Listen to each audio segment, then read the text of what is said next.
Assalamualaikum warahmatullahi wabarakatuh. Perkenalkan, nama saya Arif Alwina, NIM 12300210012 dari Prodi S1 Kebidanan. Di sini saya akan mempresentasikan tugas saya yang berjudul Sistem Integumen. Ciri-ciri sistem integumen. 1. Sistem organ yang membedakan, memisahkan, dan menginformasikan kita dari lingkungan sekitarnya. 2. Maupun memperbaiki diri sendiri apabila terjadi kerusakan yang tidak terlalu parah atau self-repairing. 3. Mekanisme pertahanan tubuh. Pertama, pembatasan antara lingkungan luar tubuh dengan dalam tubuh. Sistem integumen meliputi beberapa bagian, yaitu kulit, rambut, kuku, kelenjar keringat, kelenjar minyak, dan kelenjar susu. Kulit adalah organ terbesar dari tubuh kita. Bersama dengan rambut, kuku, kelenjar tubuh, dan saraf, struktur kulit manusia membentuk sistem integumen, yakni sebuah sistem yang membungkus dan melindungi bagian dalam tubuh. Sini terdapat kulit dibagi menjadi 3, yaitu epidermis, dermis, dan hipodermis. Epidermis yaitu terdiri dari beberapa lapis sel-sel gepeng yang mati tidak berinti dan protoplasma yang telah berubah menjadi keratin yang tidak berwarna atau jernih. Banyak mengandung glikogen. Lapisan tersebut tidak lebih jelas di telapak tangan dan kaki. Sel epidermis dibagi menjadi 5 bagian, yaitu stratum corneum, stratum lucidum, stratum callosum, stratum spinosum, stratum basal. Stratum corneum. Lapisan ini terdiri dari atas banyak lapisan sel-sel mati, pipih, dan tidak berinti, serta sitoplasmanya digantikan oleh keratin. Sel-sel yang saling permukaan merupakan sisik zat tandu yang terhidrasi yang selalu berkelupas. Stratum lucidum, lapis bening. Lapisan ini terbentuk oleh 2-3 lapis sel gepeng yang tembus cahaya dan agak eosinofilik. 2. Tak ada inti maupun organel pada sel-sel lapisan ini. Walaupun ada sedikit desmonosom, tetapi pada lapisan ini adhesi kurang sehingga pada sajian seringkali tampak garis celah yang memisahkan stratum corneum dari lapisan lain dan bawahnya. Stratum granulosum. Lapisan ini terdiri atas 2-4 lapis sel gepeng yang mengandung banyak granula basofilik yang disebut granula keratohyalin yang membentuk partikel amorf tanpa membran tetapi dikelilingi ribosom. Stratum spinosum.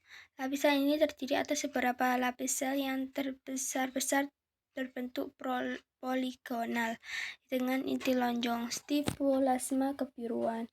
Dinding sel yang terbatas dengan sel di sebelahnya akan terlihat taju-taju yang seolah-olah menghubungkan sel satu dengan yang lain. Pada taju inilah terdapat desmosom yang melekatkan sel-sel satu sama lain pada lapisan ini. Stratum basal atau lapis basal, lapis benih. Karakteristiknya yaitu satu lapisan ini terletak pada dalam dan terdiri atas satu lapis sel yang tersusun berderet-deret di atas membran basal dan melekat pada dermis di bawahnya. 2. Sel-sel koboid atau silindris, intinya besar jika dibandingkan ukuran selnya dan sitoplasmanya. Basofilik. Pada lapisan ini biasanya terlihat pada mitotik sel. Proliferasi selnya berfungsi untuk regenerasi epitel. 4. Sel-sel pada lapisan ini bermigrasi ke arah permukaan untuk memasok sel-sel pada lapisan yang lebih superficial. Pergerakan ini dipercepat oleh adanya luka dan regenerasinya dalam keadaan normal dan cepat. Dermis. Lapisan ini tersusun lebih longgar, ditandai oleh adanya papila dermis yang jumlahnya bervariasi antara 50 sampai 250 mm. Jumlahnya terdapat dan lebih dalam pada daerah di mana tekanan paling besar seperti pada telapak tangan, sebagian besar apabila mengandung pembuluh-pembuluh kapiler yang memberi nutrisi pada epitel di atasnya. Papila lainnya mengandung badan akhir saraf sensoris, yaitu badan Meissner.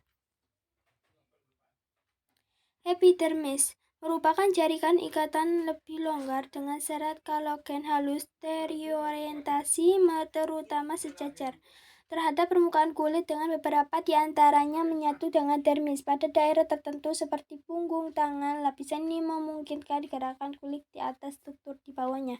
Di daerah ini serat-serat yang masuk ke dermis lebih banyak dan kulit relatif sukar digerakkan. Sel-sel lemak lebih banyak daripada dalam dermis, jumlahnya tergantung jenis kelamin dan keadaan gizinya.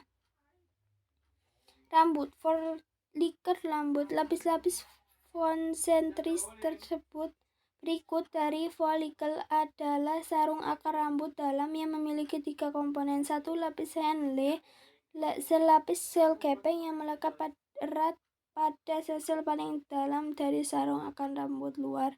Lapis Huley terdiri atas 2 atau 3 baris sel-sel gepeng. 3 kutikula, sarung akar rambut dalam terdiri atas sel-sel pipih mirip sisik tersebut mirip genteng dengan tapi bebasnya mengarah ke bawah. Kuku adalah salah satu organ tubuh yang melindungi ujung jari tangan dan kuku. Kuku jari juga membantu Anda mengambil benda, menggaruk kulit yang gatal atau sekedar melepaskan simpul. Kuku terbuat dari protein yang disebut dengan keratin. Berikut adalah contoh gambarnya. Bagian-bagiannya: free edge on nail, body of nail, lateral nail fold, lunula, eposium atau cutisle. Kelenjar keringat ada 2 jenis, yaitu kelenjar keringat mekrokrin dan apokrin yang berbeda cara sekresinya. Kelenjar mekrokrin bergerak encer, banyak mengandung air. Terdapat di seluruh permukaan tubuh kecuali daerah yang berkuku. Fungsinya menggetarkan keringat yang berguna untuk ikut mengatur suhu tubuh. Kelenjar apokrin hanya terdapat pada kulit daerah tertentu, biasanya areola mama, ketiak sekitar dubur, kelopak mata, dan labium majus. Kelenjar ini bergetah kental dan baru berfungsi setelah berpubertas. Kelenjar bergetah lilin seperti kelenjar cerumen dan kelenjar mole juga tergolong kelenjar ini. Baik kelenjar mekrin maupun apokrin dilengkapi dengan sel miofit.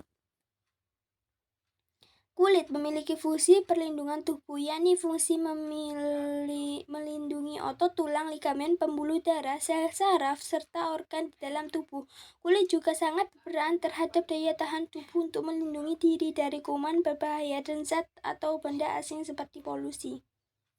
Sekian presentasi dari saya, kurang lebihnya mohon maaf. Assalamualaikum warahmatullahi wabarakatuh.